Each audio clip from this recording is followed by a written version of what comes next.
Shalom, bienvenue pour cette nouvelle vidéo. Aujourd'hui, je voudrais parler d'un sujet vraiment très important à propos de Yeshua, donc Jésus, et les prophètes. Je vais commencer cette vidéo à vous dire une chose, c'est que Jésus et les prophètes ne sont pas musulmans.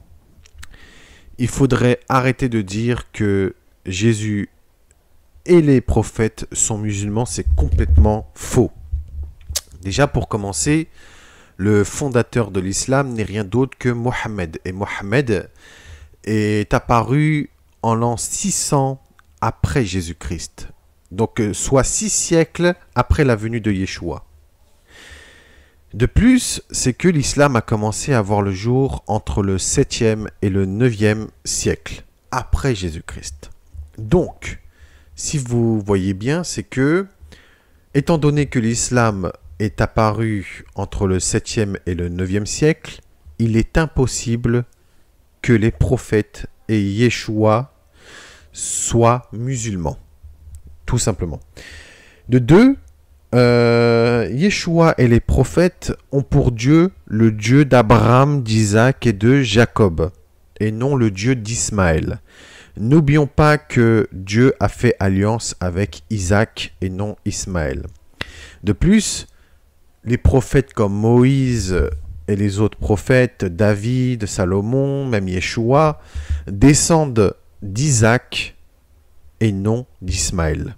Tout simplement, puisque Isaac a eu Jacob, Jacob a eu les 12 tribus, donc ses 12 fils, ensuite il y a eu chaque tribu, et qu'ensuite est sorti de la tribu de Juda le roi David, le roi Salomon, Yeshua, etc.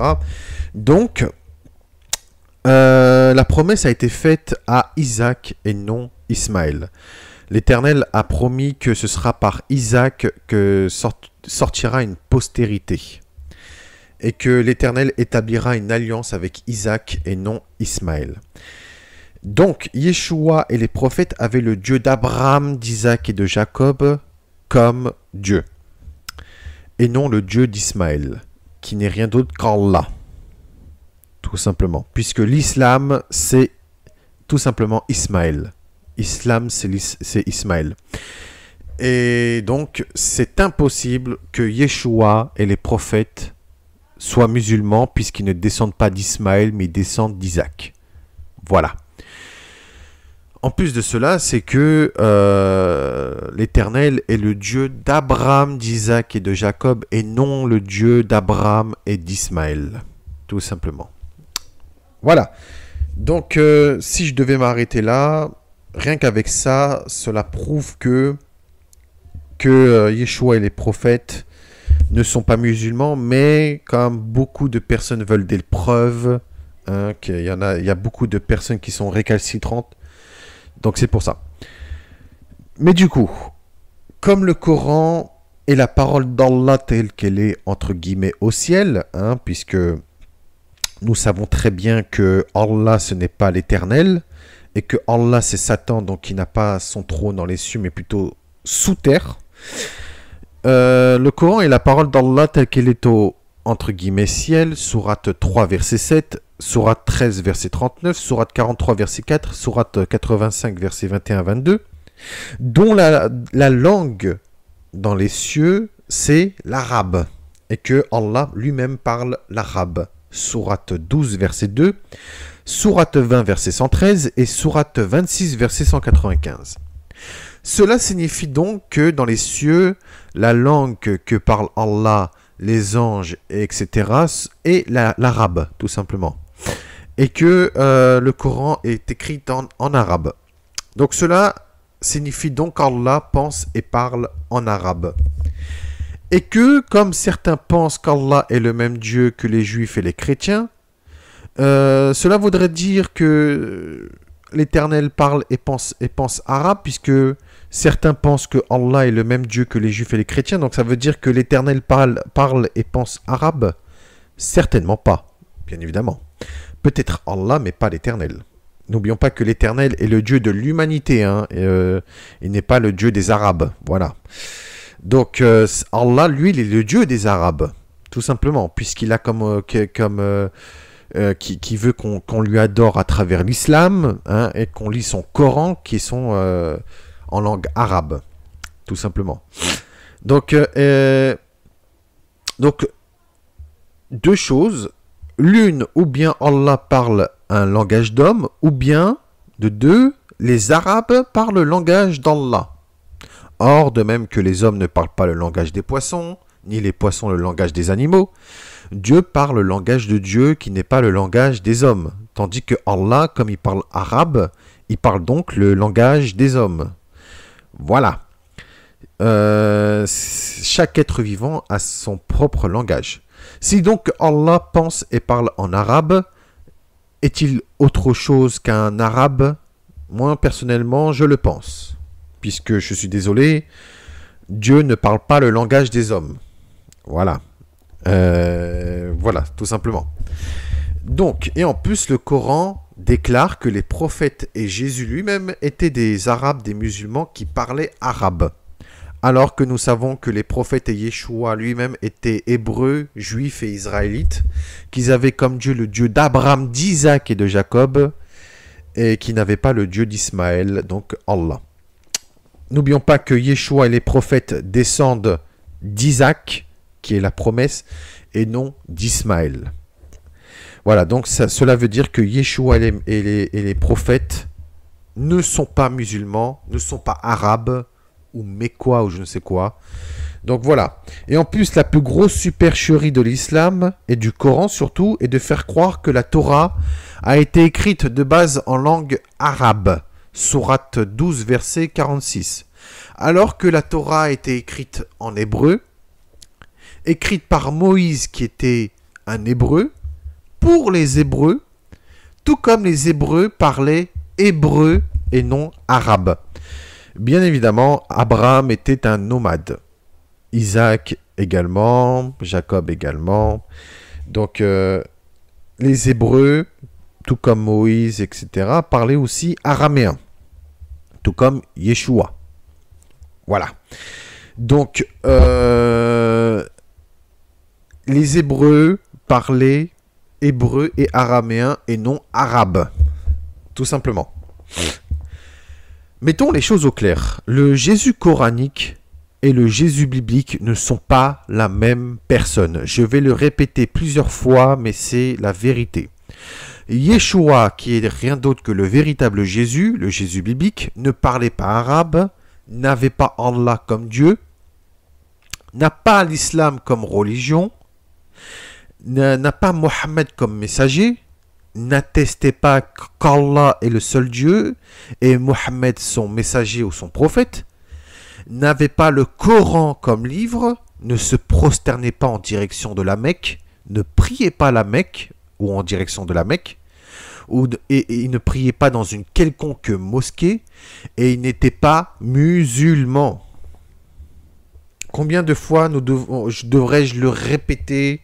Nous aussi, nous devons le répéter que Yeshua était juif, hébreu et israélite, qui parlait hébreu et araméen, tout comme les prophètes. En plus de cela, nous savons que Yeshua est né à Bethléem. Bethléem, Beth, maison, et Lechem, pain, maison du pain. Yeshua est né à Bethléem en terre de Juda, donc de la tribu de Juda, l'un des 12 fils de Jacob. Et ville du roi David, que lui aussi, le roi David, descendait de la tribu de Juda. Que David, Salomon, Yeshua descendaient d'Isaac, tout simplement. D'Isaac et de Jacob. Donc Jacob, c'est Israël. En plus de cela, c'est que les musulmans ne peuvent pas avoir le même Dieu, le même Dieu que les juifs et les chrétiens, puisque le Dieu des juifs et des chrétiens, c'est le Dieu d'Israël, le Dieu de Jacob, qui avait pour père Isaac et non Ismaël. Donc vous voyez.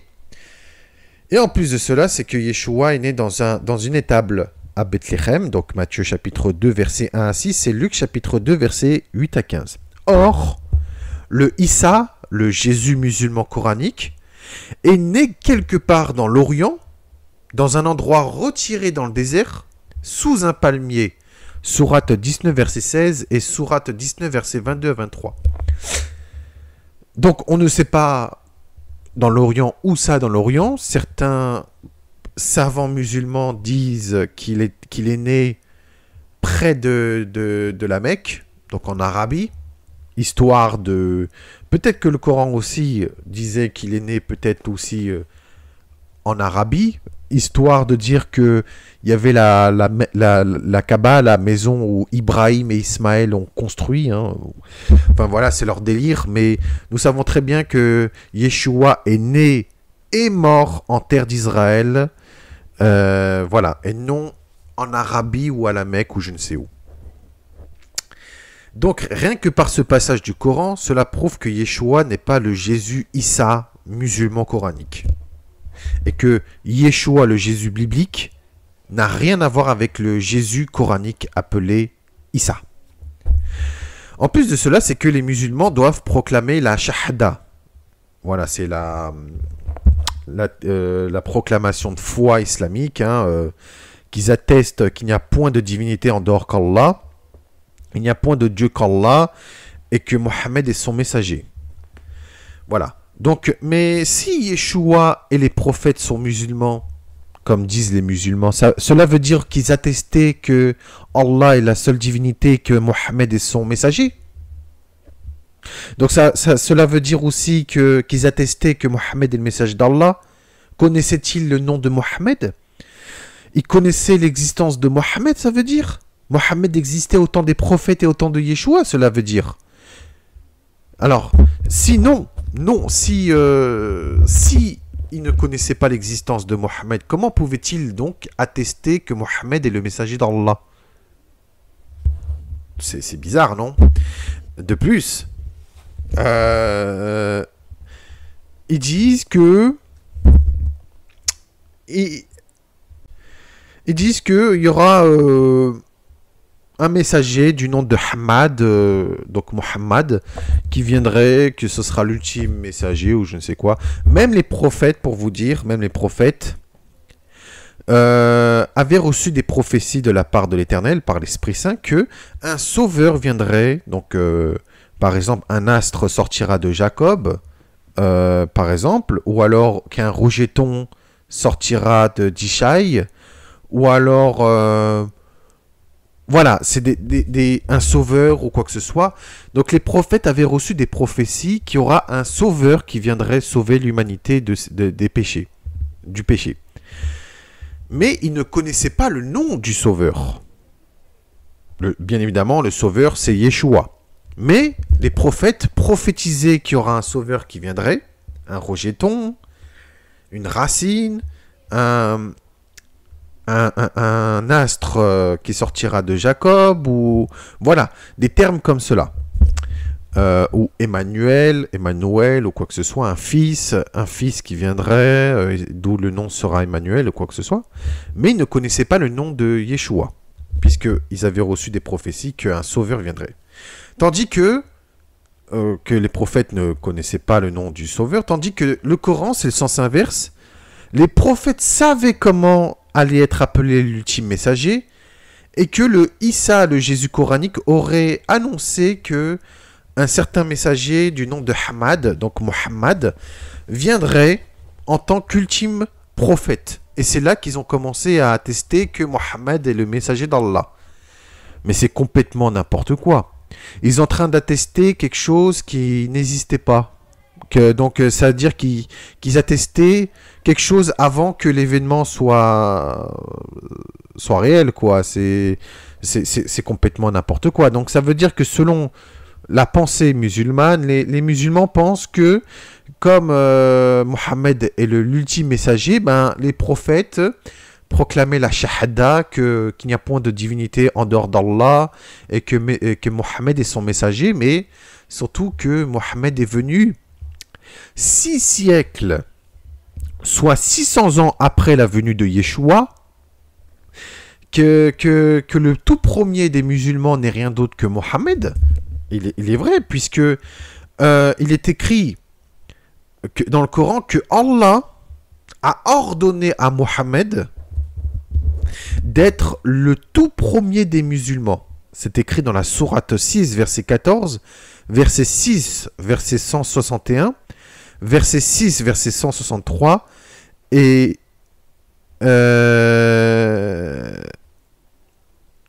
sourate 39, verset 11 à 12. Donc je répète, si j'ai mal prononcé, sourate 6, verset 14, sourate 6, verset 161, sourate 6, verset 163, et sourate 39, verset 11 à 12.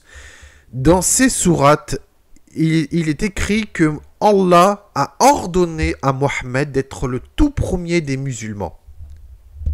Donc, cela prouve une fois de plus que les prophètes et Yeshua ne peuvent pas être musulmans, puisque le tout premier des musulmans, c'est Mohammed, qui est venu 600 ans après la venue de Yeshua. Donc, cela veut dire qu'il y a eu, pendant ce temps-là, il y a eu les prophètes, il y a eu Yeshua, donc il y a eu les juifs, les chrétiens, il y a eu la bonne nouvelle qui a été annoncée et tout. Donc ça prouve que non seulement l'islam a falsifié les écritures, mais en plus ce sont des voleurs et des menteurs en plus de cela. Donc comment pouvaient les prophètes et Yeshua, comment pouvaient-ils être musulmans, surtout que Allah a ordonné à Mohammed d'être le tout premier des musulmans? Si vous ne me croyez pas, allez dans la sourate 6, verset 14, sourate 6, verset 161, sourate 6, verset 163 et sourate 39, verset 11 à 12. Donc, comment donc les prophètes et Yeshua pouvaient attester que Mohammed est le messager d'Allah, surtout que Mohammed est venu 600 ans après Yeshua et que c'est Mohammed le tout premier des musulmans. N'oublions pas que l'islam a vu le jour entre le 7e et le 9e siècle après Jésus-Christ, puisque Monsieur Mohammed est devenu prophète en l'an 610 après Jésus-Christ. Après, Monsieur est mort, il a eu des successeurs qui ont repris les écritures, parce que Monsieur était un illettré, ne savait ni lire ni écrire, mais il avait converti dans sa nouvelle religion des juifs et des chrétiens et d'autres personnes qui connaissaient très bien l'écriture et qui savaient très bien écrire. Donc voilà, c'est faux. Allah n'a pas donné un livre directement descendu des cieux. C'est tout simplement des juifs ou des chrétiens qui ont été reconvertis à sa religion, qui ont été convertis à sa religion, qui ont écrit le Coran. Puisque preuve que le Coran a été édité plusieurs fois, puis brûlé, détruit, réédité, modifié, avant son achèvement définitif, qui a été achevé peut-être entre le 7e, pareil, et le 9e siècle. Donc voilà, comment Mohammed pouvait être attesté qu'il est le messager d'Allah, surtout qu'il est venu 600 ans après Yeshua, et que c'est lui le tout premier des musulmans. C'est voilà. Donc cela prouve que Yeshua et les prophètes n'étaient pas musulmans, comme veulent le faire croire les musulmans, tout simplement. C'est vraiment une supercherie. C'est rempli de mensonges et de contradictions, puisque déjà, d'une part, le Coran dit que les prophètes étaient musulmans, Jésus était musulman, donc soumis et esclave à Allah, mais dans un sens que Allah a plutôt déclaré Mohammed comme étant le tout premier des musulmans. Voilà, c'est vraiment rempli de mensonges et de contradictions. Donc en plus de cela, comment les prophètes et Yeshua pouvaient-ils prier dans une mosquée, comme ils disent les musulmans, alors qu'il n'y avait et qu'il n'y a aucune trace archéologique d'une quelconque mosquée au temps des prophètes ou au temps de Yeshua. Surtout qu'il n'y avait aucune trace d'une mosquée en terre d'Israël. Ah oui, excusez-moi de vous... Ah oui, non, je me trompe. Selon le Coran, les prophètes et Yeshua, donc Jésus, le Jésus coranique, vivait plutôt pas en Israël, mais en Arabie. Voilà, donc à vrai dire, la toute première mosquée date de 622 après Jésus-Christ, au temps de l'Hégire, construite par Mohammed lui-même en Arabie Saoudite. Donc, il n'existait aucune mosquée avant 622. Ce qui prouve une fois de plus que l'islam n'existait pas à l'époque des prophètes et de Yeshua et qu'il n'y avait pas de mosquée. Si vous regardez bien, il y avait au temps des prophètes les 2 temples. Donc au temps de Moïse, il y avait la tente d'assignation, la tente de rencontre. Et au temps des prophètes, il y avait les 2 temples à Jérusalem. Au temps de Yeshua, c'est là qu'a commencé à voir le jour les synagogues, etc. Et que Yeshua allait dans les synagogues et dans le temple enseigner.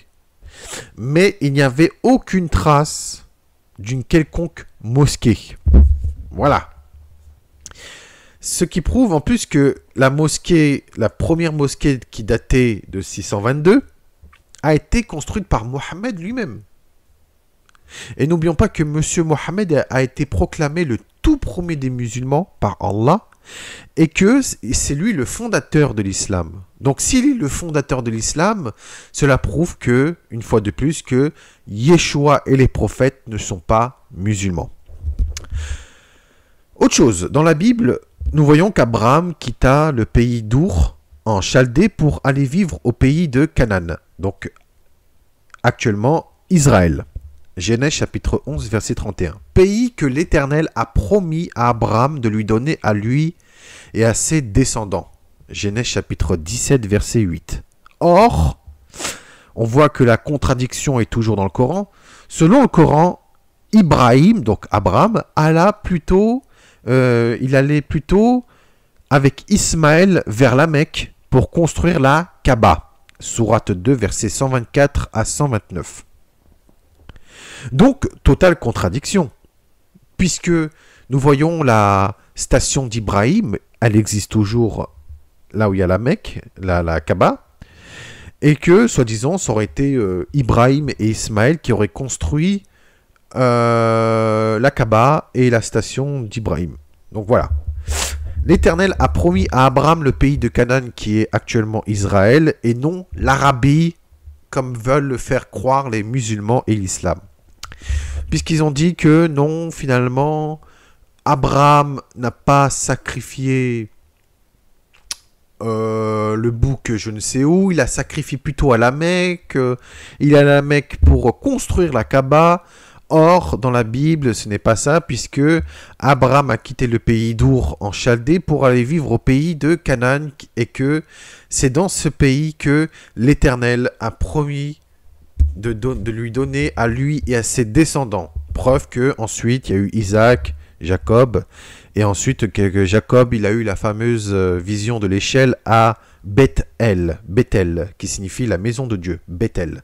Ce qui prouve que Israël est la maison de Dieu, tout simplement. Bien, en plus, comme je vous l'ai dit en premier dans la vidéo, il est impossible que Yeshua et les prophètes soient musulmans, car l'islam appartient à Ismaël. Ça, je vous l'avais dit au début de vidéo. Et le Dieu véritable, le Dieu d'Abraham, d'Isaac et de Jacob, et non Allah, ce faux Dieu, n'avait pas conclu une alliance avec Ismaël, mais plutôt avec Isaac. Si nous voyons bien dans Genèse chapitre 17, verset 19, Genèse chapitre 17, verset 21, Genèse chapitre 26, verset 24. De même que Dieu refusa lui-même qu'Ismaël hérite avec Isaac d'un quelconque héritage ou même d'une quelconque alliance. Genèse chapitre 21, verset 10. De plus, c'est d'Isaac que sortira une postérité qui sortira donc 12 princes et une postérité à l'infini, comme l'Éternel a dit, et donc la promesse du Messie, du Mashiach, qui est tout simplement Yeshua, Genèse chapitre 21, verset 12. Or, nous savons d'avance que Yeshua est descendant et fils d'Isaac et de Jacob et non d'Ismaël. Matthieu chapitre 1, verset 1 à 2 et Luc chapitre 3, verset 34, que nous voyons bien, qui est écrit fils d'Abraham, fils d'Isaac, fils de Jacob, etc. Même Moïse, le peuple d'Israël et les prophètes ont pour Dieu le Dieu d'Abraham, d'Isaac et de Jacob, et non le Dieu d'Ismaël. Exode chapitre 3, verset 6, Exode 3, verset 15, 2 Chroniques chapitre 30, verset 6.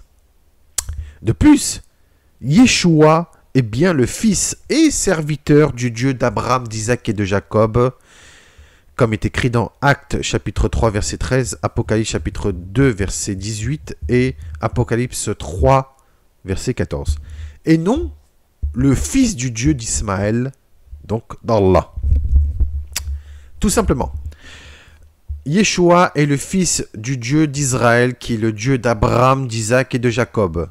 De plus, Jacob, son deuxième nom, c'est Israël. Donc, impossible que Moïse, qui était hébreu, les prophètes, les Hébreux aussi, Yeshua, soit de la lignée d'Ismaël. C'est impossible, puisqu'il descend d'Isaac et non d'Ismaël. Et si nous voyons bien, le Dieu tout-puissant, le véritable Dieu, est le Dieu d'Abraham, d'Isaac et de Jacob, et non le Dieu d'Ismaël. Exode chapitre 3, verset 6, Matthieu 22, verset 32, et Actes 7, verset 32. En plus de cela, les élus mangeront à la table d'Abraham, d'Isaac et de Jacob dans le royaume des cieux, et non à la table d'Ismaël. Matthieu chapitre 8, verset 11, Luc chapitre 13, verset 28. De même que Jacob a eu 12 fils, 12 princes, Genèse chapitre 17, verset 20, d'où Yeshua le Sauveur est sorti de la tribu de Juda, l'une des 12 tribus d'Israël, Luc chapitre 3, verset 33, Matthieu 2, verset 6, Hébreux 7, verset 14 et Apocalypse 5, verset 5. Lui-même, Yeshua disait « Je suis le lion de la tribu de Juda, la race de David ». Donc lui-même se déclare être le lion de la tribu de Juda. Et Juda est l'une des 12 tribus d'Israël, qui est donc l'un des 12 fils de Jacob, qui est Israël, que Jacob avait pour père Isaac. Et en plus de cela, c'est que dans la nouvelle Jérusalem céleste, il y aura les noms des 12 tribus d'Israël, donc les noms des 12 noms des fils de Jacob, inscrits dans les portes de la ville sainte. Apocalypse chapitre 21, verset 12. Et non le nom d'Ismaël ou de ses fils. Cela concorde bien car la Jérusalem céleste est représentée par Isaac et non Ismaël. Galates chapitre 4, versets 26 à 31. Et les élus seront les enfants de la promesse, donc d'Isaac. Galates 3, verset 29. Et Galates 4, verset 28. De plus, Yeshua a son trône dans la nouvelle Jérusalem céleste. Apocalypse 3, verset 21 et Apocalypse 3, verset 21, Apocalypse 7, verset 17, Apocalypse 22, verset 1 et Apocalypse 22, verset 3. Ce qui prouve une fois de plus que Yeshua descend d'Isaac et non d'Ismaël. Ce qui veut dire aussi que Yeshua et les prophètes ne sont pas musulmans. Puisque pour être musulman, il faut déjà attester qu'il n'y a point de divinité en dehors d'Allah. Il faut attester que Mohammed est le messager d'Allah et il faut avoir l'islam comme religion. Et nous savons très bien que ceux qui appartiennent à l'islam appartiennent à Ismaël. Donc ils n'ont pas d'héritage et n'ont pas la promesse faite à Isaac. Tout simplement. En plus de cela, c'est que nous savons que, donc, comme je vous l'ai dit, qu'Isaac a une lignée jusqu'à Yeshua, donc plusieurs générations. Mais finalement, nous ne savons très peu d'Ismaël, puisque Ismaël a eu certes des enfants, comme est écrit dans Genèse chapitre 25, versets 12 à 16, et 1 Chronique chapitre 1, versets 29 à 31. Mais après, plus rien jusqu'à Mohammed. Il y a un énorme creux. Nous ne connaissons pas la généalogie d'Ismaël et de ses enfants finalement. Nous connaissons la généalogie d'Isaac, qu'il a eu Jacob, les 12 tribus, etc., jusqu'à Yeshua. Mais nous ne connaissons rien d'Ismaël. Ismaël a eu des enfants, mais après, c'est le néant total. Jusqu'à Mohammed, c'est le néant total. Voilà, on ne connaît pas la généalogie des Ismaélites. Alors, une question, c'est pourquoi la Nouvelle Jérusalem céleste n'est-elle pas inscrite dans le Coran?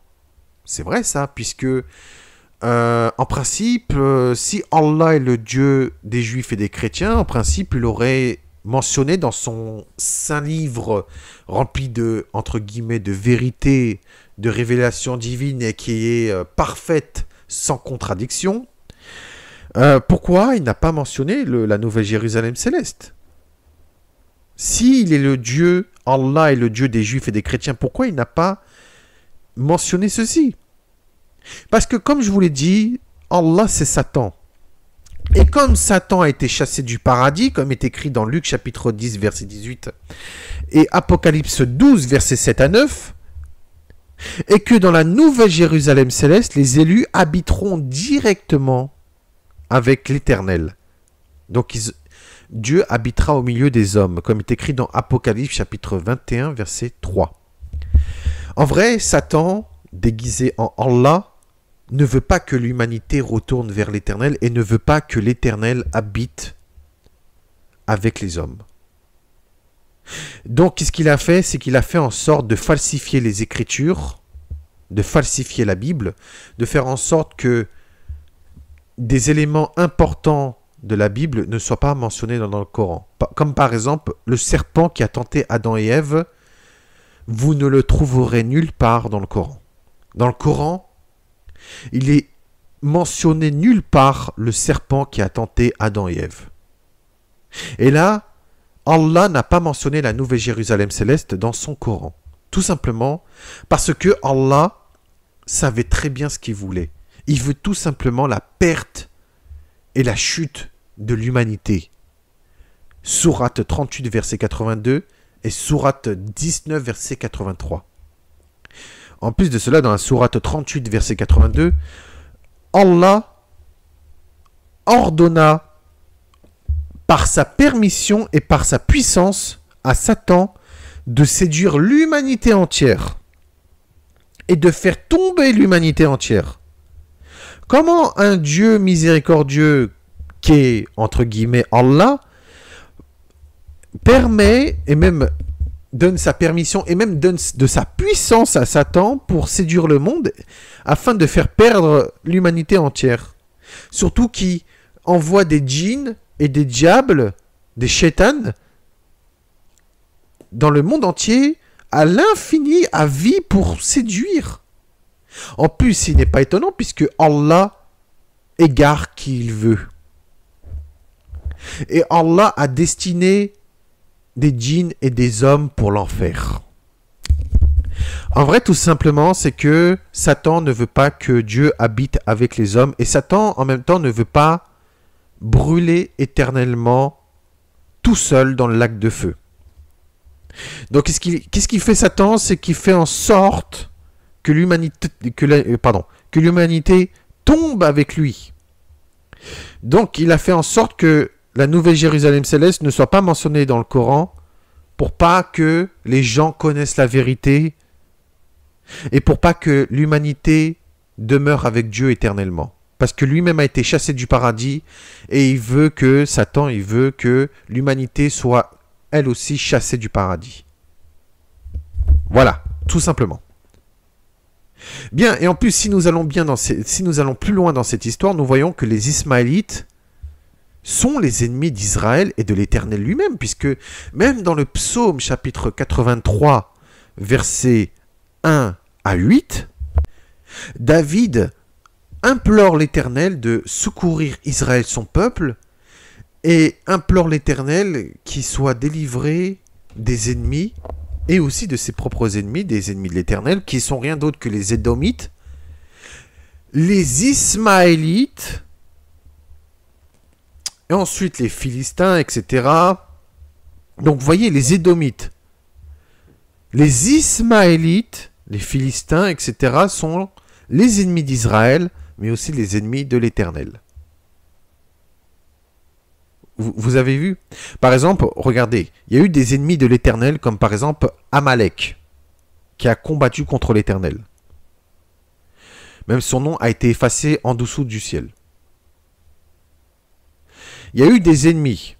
Et là, le roi David lui-même disait à l'Éternel, secours ton peuple Israël de ses ennemis, et aussi de tes ennemis qui sont les Édomites, les Ismaélites, eux qui se sont rassemblés pour faire la guerre contre Israël. Les Ismaélites. Vous vous rendez compte? De même qu'en plus que Dieu, l'Éternel, aida son peuple Israël contre les Arabes, qui étaient les ennemis d'Israël et de l'Éternel, comme est écrit dans 2 Chroniques 26, verset 7, et Néhémie, chapitre 4, verset 6 à 15, que les ennemis d'Israël étaient les Arabes qui voulaient détruire Israël et qui ne voulaient pas que Israël reconstruise ses brèches, donc de sa ville. Ne voulaient pas que Israël reconstruise la ville. Donc vous voyez, les Ismaélites et les Arabes étaient les ennemis d'Israël, donc des Juifs, des Hébreux et des Israélites, mais aussi de l'Éternel. Vous voyez?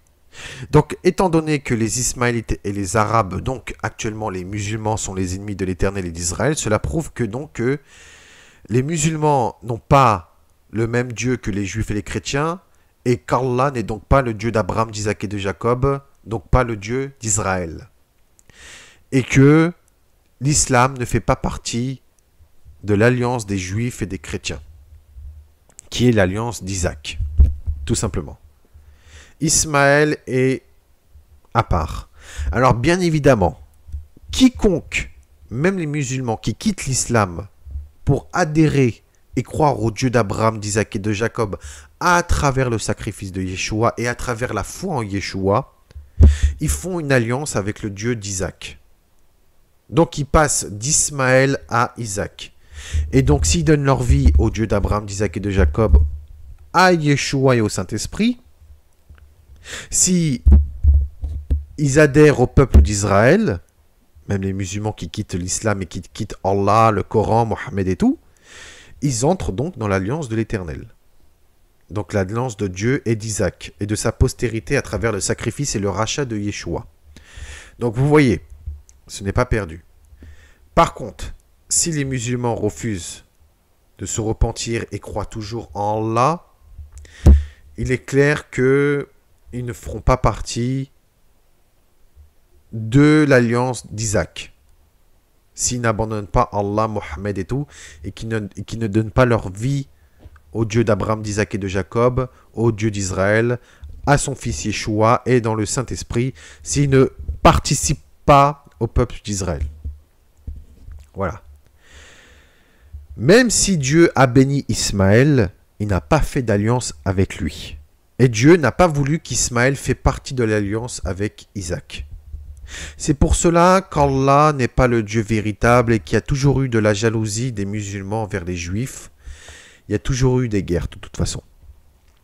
De plus, si Yeshua est musulman, comme prétendent les musulmans, donc ismaélite et arabe au passage, cela voudrait dire qu'il ne descend pas d'Isaac et de Jacob, qui n'étaient pas juifs, hébreux et israélites, n'aurait pas sorti de la tribu de Juda, n'aurait pas parlé hébreu et araméen, il n'aurait pas été sous l'alliance de Dieu avec Isaac, et finalement il n'aura pas eu d'héritage auprès de Dieu, et en même temps n'aura pas été la promesse, car lui-même est la promesse, le Messie, Seigneur et Sauveur d'Israël et du monde entier. Et comme les Ismaélites et les Arabes sont les ennemis de l'Éternel et d'Israël, cela voudrait dire que si Yeshua est, si il est musulman et ismaélite et arabe, il serait donc l'ennemi de l'Éternel et d'Israël. Donc posez-vous les bonnes questions, mes amis. Vous savez très bien que Yeshua, le véritable Jésus, et non Issa, n'est pas musulman, n'est pas arabe et n'est pas ismaélite. Voilà. En plus, posez-vous les bonnes questions, mes amis, puisque nous voyons que le Jésus coranique, le faux Jésus, appelé Issa, a maudit Israël de sa bouche, comme est écrit dans Sourate 5, verset 78. Alors que le véritable Jésus, appelé Yeshua, disait d'aimer et de bénir et de prier pour ceux qui maudissent, qui haïssent et qui maltraitent et persécutent. Matthieu chapitre 5, verset 44. Et il pardonna ses ennemis sur la croix avant de rendre l'esprit en disant « Père, pardonne-leur car ils ne savent pas ce qu'ils font. » Luc chapitre 23, verset 34. Donc impossible que Yeshua s'appelle et soit le Issa coranique. Et impossible que Yeshua soit ismaélite, arabe, musulman et je ne sais quoi. Surtout qu'en sachant que Mohammed est venu 600 ans après la venue de Yeshua et que le Coran est apparu entre le 7e et le 9e siècle, soit 700 à 900 ans après la venue de Yeshua. Et comme Mohammed est le fondateur de l'islam et qu'il est le tout premier des musulmans, cela prouve également que Yeshua et les prophètes ne sont pas musulmans. Ils ne sont pas ismaélites et ils ne sont pas arabes. Je tiens à rassurer tout le monde. Yeshua, le véritable Jésus, est juif, hébreu et israélite. Fils d'Abraham, fils d'Isaac et fils de Jacob, Israël. Donc fils d'Israël. Fils de David et en même temps fils de Salomon. Né et mort en terre d'Israël. Né à Bethléem, en plus en terre d'Israël, pays que l'Éternel a juré de donner à Abraham et à ses descendants. Yeshua est né à Bethléem, ville de la tribu de Juda, ville du roi David. Et il est mort à Yerushalayim, lui le prince de la paix qui est mort à Yerushalayim, Jérusalem qui signifie la ville de paix. Ville du grand roi, puisque l'Éternel a dit ne jurez pas par Jérusalem car c'est la ville du grand roi, donc l'Éternel. Il était de la tribu de Juda, donc les Juifs. Il parlait hébreu et araméen. Il avait comme religion le judaïsme. Il aimait son peuple, Israël. Il est le roi des Juifs et roi d'Israël, Yeshua. Il allait dans les synagogues et au temple et non dans des mosquées. Et non au mont du temple. Puisque n'oublions pas qu'à l'époque de Yeshua, le dôme du rocher ou la coupelle là, n'existait pas, c'était le temple de Salomon. Donc vous voyez comme quoi il pratiquait les mitzvot, donc les commandements du Dieu unique d'Israël. Il avait qu'un seul Dieu, le Dieu d'Abraham, d'Isaac et de Jacob. Et il est le maître du Shabbat, il n'a qu'un seul Dieu. Il lisait et avait la Torah, les prophètes et les psaumes. Il était fier de ses origines. Il enseignait également les Shema Israël. Shema Israël, Adonai Eloheinu, Adonai Echad. Écoute Israël, l'Éternel est notre Dieu, l'Éternel est un. Il avait comme origine des origines juives, hébreux, israélites et non ismaélites, arabes et musulmanes. Il était comme les juifs de son époque. Il portait les tzitzit, le talit, mangeait kasher, il faisait tout. Il était exactement comme les prophètes, que eux aussi étaient des juifs, des hébreux et des israélites. Maintenant, la question que vous devez vous poser, si Issa et le Jésus coranique est le même que le Jésus biblique, alors pourquoi Issa ne porte pas les tzitzit? Pourquoi il ne portait pas un talit? Pourquoi il n'allait pas dans le temple? Pourquoi il n'est pas appelé maître du Shabbat? Pourquoi il n'observait pas les fêtes de l'Éternel et le Shabbat? Pourquoi il n'allait pas dans les synagogues? Voilà, vous devez... Pourquoi il ne lisait pas la Torah, les psaumes, etc., les prophètes? Tout simplement parce que Issa, le Jésus coranique, n'est pas le Jésus biblique. Issa et Yeshua sont deux personnes complètement différentes. Donc voilà, c'est la fin de cette vidéo. Avant de clore cette vidéo, je vous le répète une fois de plus. Yeshua et les prophètes ne sont pas musulmans. Ils ne descendent pas d'Ismaël et ils ne sont pas des Arabes. Yeshua et les prophètes descendent d'Isaac, donc de la promesse. Ils ont fait alliance avec le Dieu d'Abraham et d'Isaac et de Jacob. Ils descendent de Jacob, des 12 tribus, etc. Ils étaient hébreux, juifs et israélites. Yeshua et les prophètes. Allah n'était pas le Dieu de Yeshua et des prophètes. Voilà. Je le répète encore une fois. C'est que Yeshua et les prophètes ne parlaient pas arabe, n'avaient pas Allah comme Dieu, n'avaient pas l'islam comme religion, n'avaient pas Mohammed comme messager, n'attestaient pas qu'Allah est le seul Dieu et qu'il n'y a point de divinité en dehors d'Allah et que Mohammed est son prophète ou messager.